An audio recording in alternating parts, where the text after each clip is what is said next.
बोलिए श्री रामचंद्र भगवान की जय। श्री हनुमान जी महाराज की जय। ओम श्री गणेशाय नमः। श्री सरस्वत्यै नमः। श्री गुरुचरण कमलेभ्यो नमः। श्री मातृपितृ चरण कमलेभ्यो नमः। ओम हनुमते नमः। सर्वमंगल मांगल्ये शिवे सर्वार्थ साधिके शरण्ये त्र्यंबिके गौरी नारायणी नमोस्तुते। वरिणानाम् अर्थसंघानां रसानां छन्दसामपि मंगलानां च कर्तारौ वन्दे वाणी विनायकौ। भवानी शंकरो वन्दे श्रद्धा विश्वासरूपिणो याभ्यां विना न पश्यन्ति सिद्धस्वान्तस्थमीश्वरम्। भक्ति भक्त भगवंत गुरु चतुर्नाम वपुएक इनके पद वंदन किए नासे विघ्न अनेक। राम राम रटते रहो जब तक घट में प्राण। कभी तो दीन दयाल के बनक पड़ेगी कान। बनक पड़ेगी कान। राधा मेरी मात है पिता मेरे घनश्याम। आप दोनों के चरणों में मेरा कोटि कोटि प्रणाम। कोटि कोटि प्रणाम। आए हो तो प्रेम से लो प्रभु का नाम। सब भक्तों को यदा श्री की जय जय सीताराम। जय जय राधे श्याम। जय जय सीताराम। जय जय राधे श्याम। श्री गुरु चरण सरोज रज निज मन मुकुर सुधारि। बरनौ रघुबर विमल जसो जो दायक फल चारि। बुद्धिहीन तनु जानिके सुमिरो पवन कुमार। बल बुद्धि विद्या देहु मोहि हरहु कलेश विकार। हे हनुमान दया के निधान। सुजान करो बिनती कर जोरी। नाथों के नाथ अनाथों के नाथ, ये दासी पड़ी शरणागत तोरी, ये दासी पड़ी शरणागत तोरी।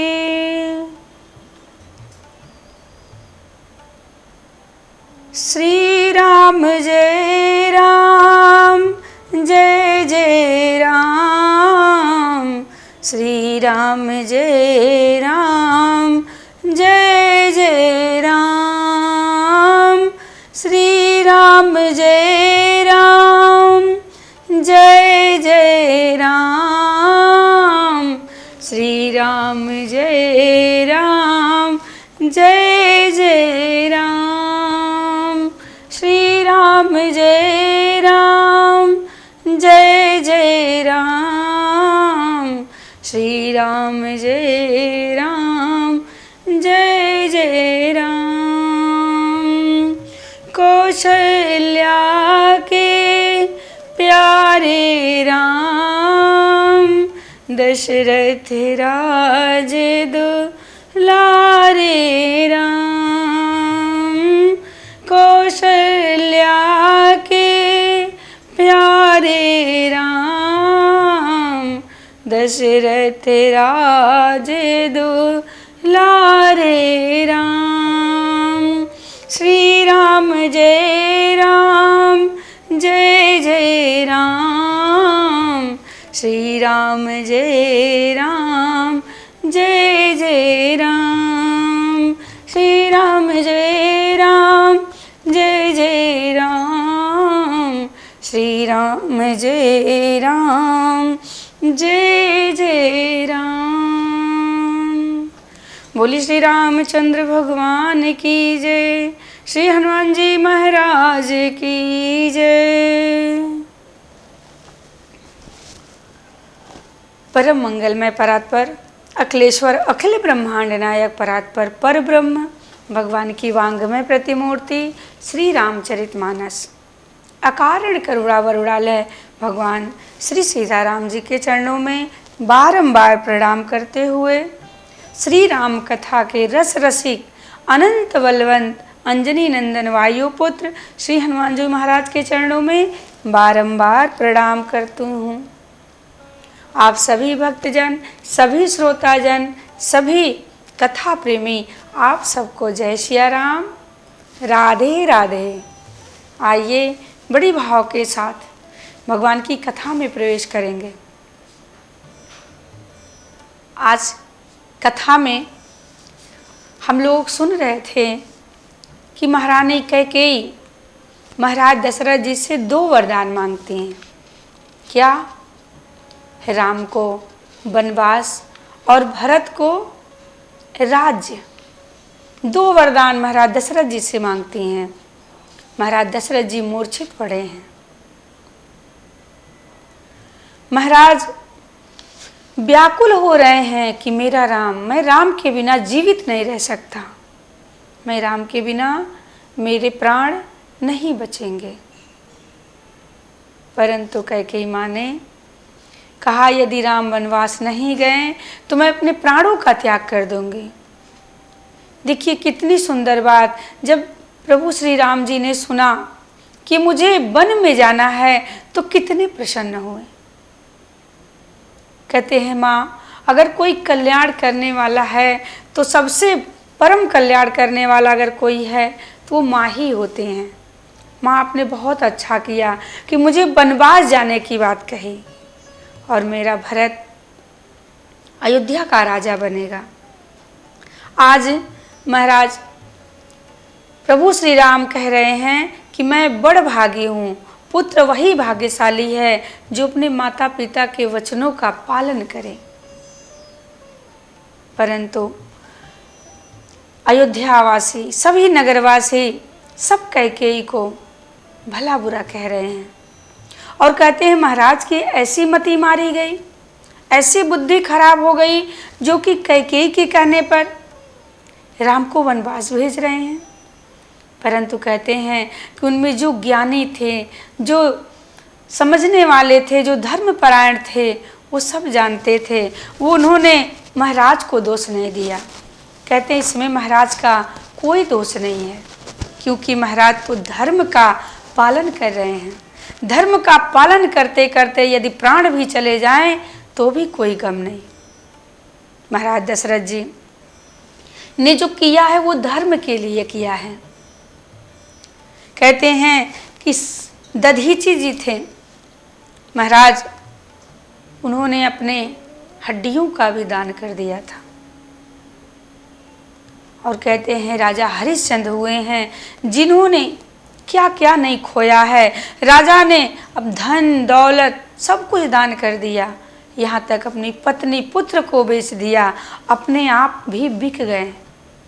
ऐसे हुए हैं धर्मात्मा राजा हरिश्चंद्र जी महाराज, जिसके बारे में सबको विदित है कि महाराज हरिश्चंद्र जी ने कैसे दान किया, कितने बड़े धर्मात्मा हैं।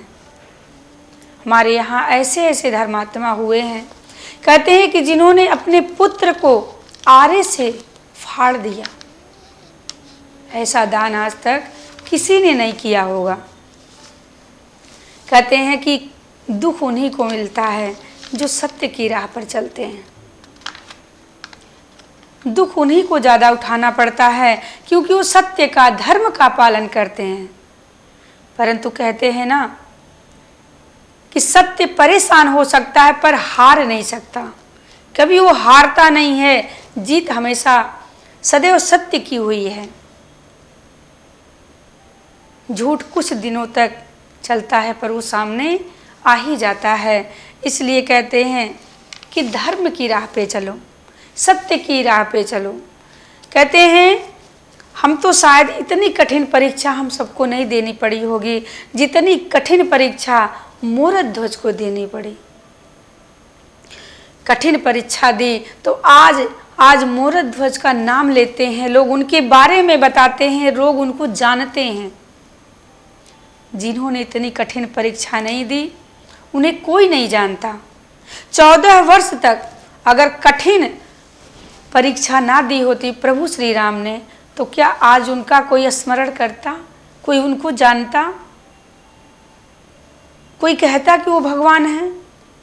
लेकिन धर्म के लिए प्रभु श्री राम जी को आज सभी जानते हैं। रामायण जैसा ग्रंथ लिखा गया, क्यों? क्योंकि उन्होंने धर्म का पालन किया, 14 वर्ष तक वनवास में रहे। इसलिए आज हम सभी लोग उनके बारे में कह रहे हैं, सुन रहे हैं, जान रहे हैं। परीक्षा उन्हीं को देनी पड़ती है जो धर्म की राह पे चलते हैं। थोड़ा कष्ट तो उठाना ही पड़ेगा। देखो मीरा ने कितना दुख उठाया, यहाँ तक कि उनके घर वालों ने भी घर से निकाल दिया, विष पिलाया, सर्पों की माला भेजी ताकि सर्प डस ले और मीरा मर जाए। उनके ससुर ने क्या क्या नहीं किया, खूब परेशान किया, परंतु मीरा ने अपना धर्म नहीं छोड़ा, प्रभु को याद करना नहीं बंद किया। आज उन्हें कौन नहीं जानता, मीरा को बच्चा बच्चा जानता है। क्यों? क्योंकि उन्होंने धर्म का पालन किया। इसलिए आज उन्हें सभी जानते हैं। नरसिंह जी हुए हैं, उन्होंने दुख उठाया। कौन ऐसा है जिन्होंने बिना दुख उठाए उनका नाम हो जाए? जिन्होंने दुख उठाया है, धर्म की रक्षा की है, उन्हीं को आज हम सब जानते हैं। इसलिए किसी भी हाल में राम जी का दामन मत छोड़िएगा, धर्म का पालन करते रहिएगा। मोरध्वज हुए हैं, कहते हैं मोरध्वज की कथा सबको पता होगी। कई बार हम सभी लोग सुनते हैं, सुनाते हैं। मोरध्वज जी बड़े धर्मात्मा थे। आइए मोरध्वज की कथा सुनते हैं।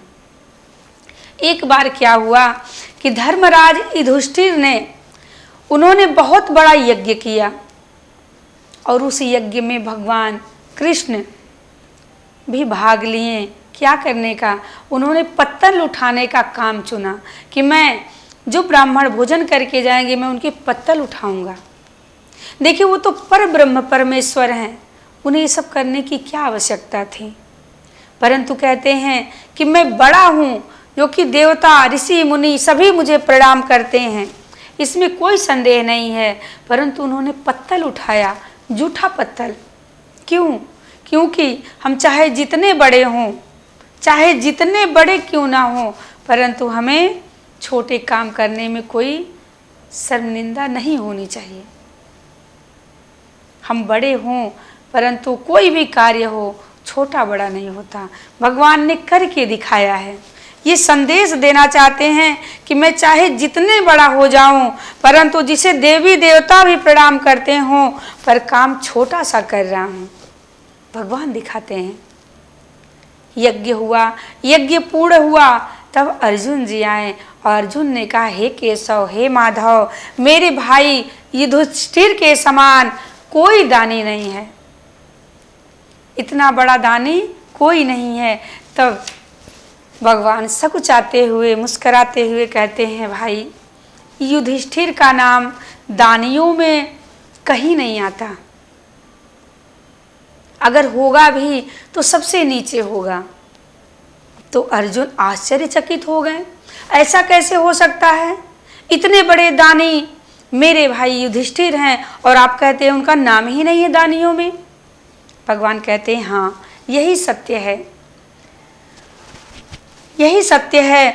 कहते हैं कि सबसे बड़ा दानी कौन है, आइए दिखाते हैं। लिस्ट निकाली गई कि सबसे बड़ा दानी कौन है। सबसे ऊपर मोरध्वज का नाम था। अर्जुन और भी ज़्यादा आश्चर्यचकित हो गए और सबसे नीचे ढूंढते ढूंढते कहीं सबसे नीचे जाके युधिष्ठिर का नाम आया। भगवान कहते हैं कि मोरध्वज से बड़ा कोई दानी नहीं हो सकता। अर्जुन ने कहा, मैं नहीं मानता, मैं तो इनको जानता ही नहीं हूँ, इन्हें तो कोई नहीं जानता, आप कैसे कहते हैं कि ये बहुत बड़े दानी हैं। भगवान ने कहा, आप नहीं जानते, आपने नहीं सुना होगा, पर मैंने तो सुना, मैं तो जानता हूँ। तात्पर्य यह है कि दुनिया आपको जाने या ना जाने, केवल कृष्ण आपको जान जाएं, प्रभु राम आपको जान जाएं, बस उन्हें दिखाई दे कि आप कैसे हैं। हमें दुनिया वालों से कोई मतलब नहीं, कोई लेना देना नहीं, हमें दुनिया वालों को नहीं दिखाना, हमें तो उस परब्रह्म परमेश्वर को दिखाना है। हम कितने बड़े भक्त हैं, कितने बड़े दानी हैं, कितने बड़े प्रेमी हैं, ये हमें दुनिया वालों को नहीं दिखाना है। मुझे तो अपने प्रभु को दिखाना है कि हम कितने बड़े प्रेमी हैं, कितने बड़े दानी हैं। कृष्ण कहते हैं कि मैं तो जानता हूँ कि कितने बड़े दानी हैं। मोरध्वज कहते हैं कि वो बहुत बड़े राजा थे। मोरध्वज नाम के राजा थे जो प्रातःकाल उठ जाते थे और स्नान ध्यान करके भगवान का स्मरण करते थे, भगवान का चिंतन करते थे, पत्नी पुत्र सहित एक साथ बैठ के भगवान के नाम का कीर्तन करते थे। श्री कृष्ण गोविंद हरे मुरारी, हे नाथ नारायण वासुदेवा।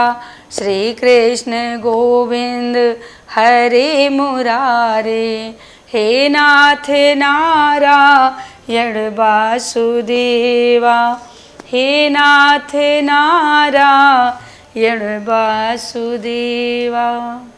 प्रातःकाल उठ जाएं और भगवान का कीर्तन करने बैठ जाएं। अकेले नहीं, पत्नी पुत्र के साथ। उनका एक पुत्र था, नाम था ताम्रध्वज। तीनों बैठकर भगवान का पूजन करते, भगवान का कीर्तन किया करते थे, खूब जाप किया करते थे। अर्जुन बोले, हे केशव, मैं परीक्षा लेना चाहता हूँ। भगवान कृष्ण कहते हैं कि मेरा मन तो नहीं कहता कि मैं परीक्षा लूँ मोरध्वज का, परंतु तुम कहते हो तो तुम्हारी तसल्ली के लिए, तुम्हारी संतुष्टि के लिए चलो परीक्षा ले ही लेते हैं। देखिए, भगवान जब परीक्षा लेने पहुँचे हैं तो अकेले नहीं गए, अर्जुन को साथ लिए और साथ यमराज को लिए। यमराज को साथ लेकर अर्जुन और कृष्ण ब्राह्मण बन गए। ब्राह्मण बनकर मोरध्वज के द्वार पर पहुँचे और यमराज सिंह बन गया। मोरध्वज के द्वार पर पहुँचे, अंदर प्रवेश करते हैं। मोरध्वज ने ब्राह्मणों को देखा। ब्राह्मणों को देखकर भावुक हो गए। ले जाकर आसन पे बिठाया, चरणों को धोया, खूब आदर सत्कार किए। ब्राह्मणों ने कहा मोरध्वज से, मोरध्वज पूछते हैं आपको क्या चाहिए, आप हमें बताइए। ब्राह्मणों ने कहा पहले संकल्प तो करो कि मैं जो मांगूंगा पूर्ण करोगे। मोरध्वज ने कहा ठीक है, मैं संकल्प लेता हूँ कि आप जो मांगेंगे, दुनिया की जो भी चीज़ मांगेंगे मैं सब दूंगा। आइए जानते हैं कि मोरध्वज से उन ब्राह्मणों ने क्या मांगा। ऐसी क्या चीज़ मांगते हैं कि जो कि मोरध्वज दे पाते हैं कि नहीं। ये कथा, आज की कथा यहीं पे विश्राम लेगी। अगली कथा कल मिलेंगे। आगे जानते हैं कि मोरध्वज से भगवान कृष्ण और अर्जुन ने कौन सा संकल्प कराया था। आइए बड़ी भाव के साथ भगवान के नाम का कीर्तन करते हैं, फिर आरती में प्रवेश करेंगे। आगे की कथा कल सुनेंगे। बोलिए श्री रामचंद्र भगवान की जय। श्री हनुमान जी महाराज की जय। श्री राम जय राम जय जय राम। श्री राम जय राम जय जय राम। श्री राम जय राम जय जय राम। श्री राम जय राम जय जय राम। श्री राम जय राम जय जय राम। श्री राम जय राम जय जय राम। जय जय राम। बोलिए श्री रामचंद्र भगवान की जय। श्री हनुमान जी महाराज की जय। आइए भगवान की आरती उतारते हैं।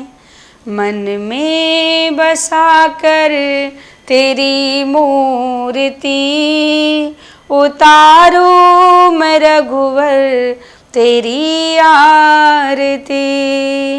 मन में बसा कर तेरी मूर्ति, उतारो मैं रघुवर तेरी आरती। करुणा करो कष्ट हरो ज्ञान दो भगवन। करुणा करो कष्ट हरो ज्ञान दो भगवन। भव में फंसी नाव मेरी तार दो भगवन। दर्द की दवा तुम्हारे पास है। दर्द की दवा तुम्हारे पास है। जिंदगी दया की है भीख मांगती। मन में बसा कर तेरी मूर्ति, उतारो मैं रघुवर तेरी आरती। मांगो तुझसे क्या मैं यही सोचूं भगवन। मांगो तुझसे क्या मैं यही सोचूं भगवन। जिंदगी जब तेरे नाम कर दी अर्पण। सब कुछ तेरा कुछ नहीं मेरा। चिंता है प्रभु तुमको संसार की। मन में बसा कर तेरी मूर्ति, उतारो मैं रघुवर तेरी आरती। उतारो मैं रघुवर तेरी आरती। कर्पूर्व गौरम करुणावतारम संसार सारम भुजगेन्द्रहारम सदा वसंतम हृदयारविंद्रे भवम भवानी सहितं नमामि। बोलिए श्री रामचंद्र भगवान की जय। श्री हनुमान जी महाराज की जय। श्री पार्वती पतये हर हर महादेव।